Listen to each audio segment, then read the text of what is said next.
喺我哋當中喎。原來神咧係坐咩凳嘅咧？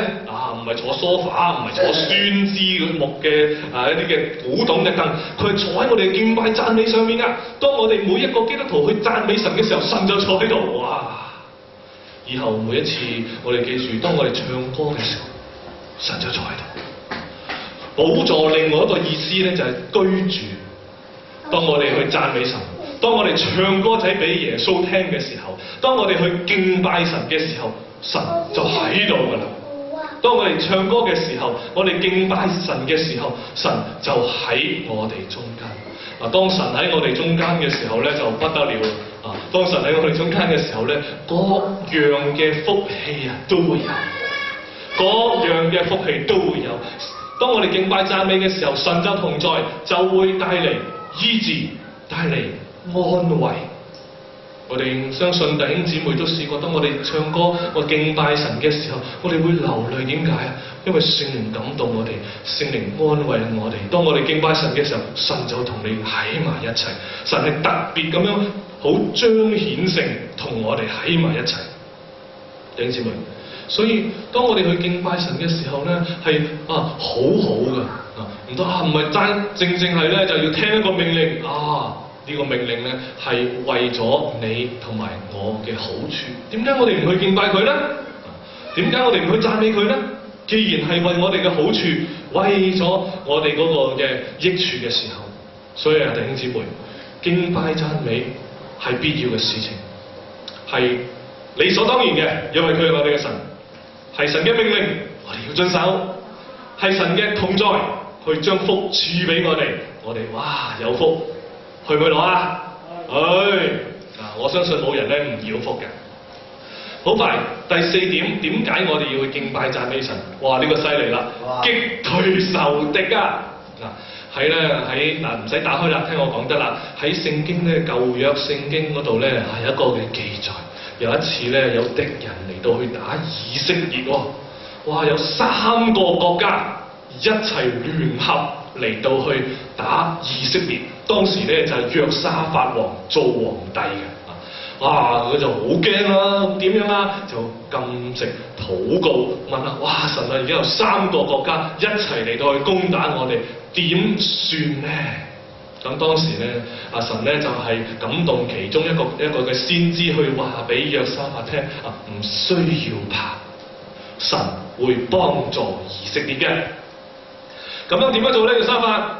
哇！佢咧係咪佢點齊海陸空3軍，跟住咧閱兵，跟住咧就抹靚啲啲武器，騎好馬，跟住就出隊打仗咧？唔係，約沙法王當時佢唔係預備軍隊，佢預備敬拜隊啊！黃弟兄，約沙法王佢預備敬拜隊做乜嘢？唱歌。哇！一起身嘅時候，哇！見到咧對面好多人咧嚟到去集埋一齊嚟到去攻打以色列，但係佢哋唔係出兵，唱歌。哇！成班嘅利未人咧着好晒禮服，攞晒樂器，浩浩蕩蕩，好似警察銀樂隊喺前面操，一路唱歌一路讚美神。當佢哋一路咁樣讚美神嘅時候咧，有嘢發生。當時咧有呢個嘅亞捫人摩押人同埋咧係呢個嘅西珥山嘅人，3個國家嘅人，其中呢個亞捫同埋摩押咧就聯合埋一齊，自己人打自己人，打西珥山嘅人。打完咗之後，跟住呢個亞捫人同摩押人又自己再打，總之係唔使記咁多啦。總之3個國家自己鬼打鬼，哇！全部滅絕。呢個嘅以色列人咧，就不選一兵一卒就贏咗呢一場嘅戰爭。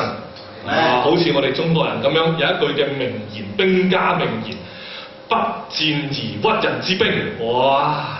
正。原來敬拜讚美有一種嘅能力。當我哋去敬拜讚美神嘅時候，我哋嘅仇敵會被擊退。呢度聖經所講嘅係一啲敵人，真正見到嘅敵人。但係我哋知道，當我哋敬拜讚美嘅時候，邊個最驚？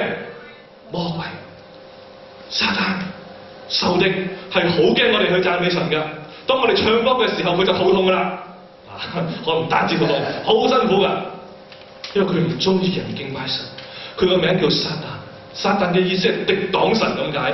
任何同神喺埋一齊嘅嘢讚美神嘅嘢，佢都係憎恨嘅。所以當我哋去讚美敬拜神嘅時候，仇敵好害怕。弟兄姊妹，當我哋常常去讚美、常常去敬拜嘅時候，無論屬靈嘅敵人或者係地面上嘅敵人，神都會幫助我哋將佢哋去擊退。弟兄姊妹，點解我哋要去敬拜讚美神呢？基督徒點解要去讚美神呢？第一，我哋同神嘅關係理所當然；第二，係神嘅命令；第三，我哋帶嚟神嘅同在㗎，咁樣讚美敬拜係蒙福嘅；第四，當我哋敬拜讚美，敵人就會逃跑。Amen。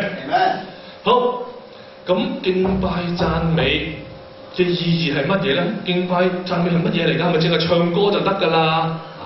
我哋一齊睇下咯喎。嗱，喺讚美嘅意思咧，我依家唔多講，因為時間嘅關係。讚美咧，主要嚟講咧就係宣揚、拍手掌啦、唱歌啦，用樂器嚟到去彈奏啦、呼喊啦、跳舞啦，呢啲都係讚美嘅內容。讚美唔係淨係唱歌喎，我哋拍手掌都係讚美神，係嘛？當我哋咧知道咧，我哋讚賞人哋做得好，我哋會拍手掌，咁神更加好啦，係咪？呼喊嚟到去跳舞、歌唱，全部都係讚美嘅意思。咁敬拜有咩意思？而家我喺呢度咧就攞咗兩個最重要嘅意思嚟到去同大家去到分享。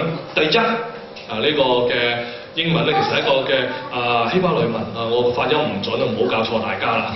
佢嘅意思咧就係俯伏敬拜。一齊讀詩篇第22篇第27節，地的四極都要想念耶和華，並且列國的萬族都要在你面前敬拜。在你面前敬拜，敬拜呢個字咧，嗰個嘅原文就係趴喺地下咁解。原來敬拜讚美嘅敬拜嘅意思，其中一個咧就係我哋趴喺地下嚟到去敬拜我哋嘅神。咁趴喺度做乜嘢咧？我哋睇另外一節嘅聖經咧更加清楚啦。喺第啟示錄有冇打出嚟啊？9章第11，每逢四活物將榮耀尊貴感謝歸給那在寶座上活到永永遠遠者嘅時候，跟住點樣呢？那24位長老就俯伏在寶座嘅面前敬拜那活到永永遠遠的，又把他們嘅冠冕放在寶座前，說：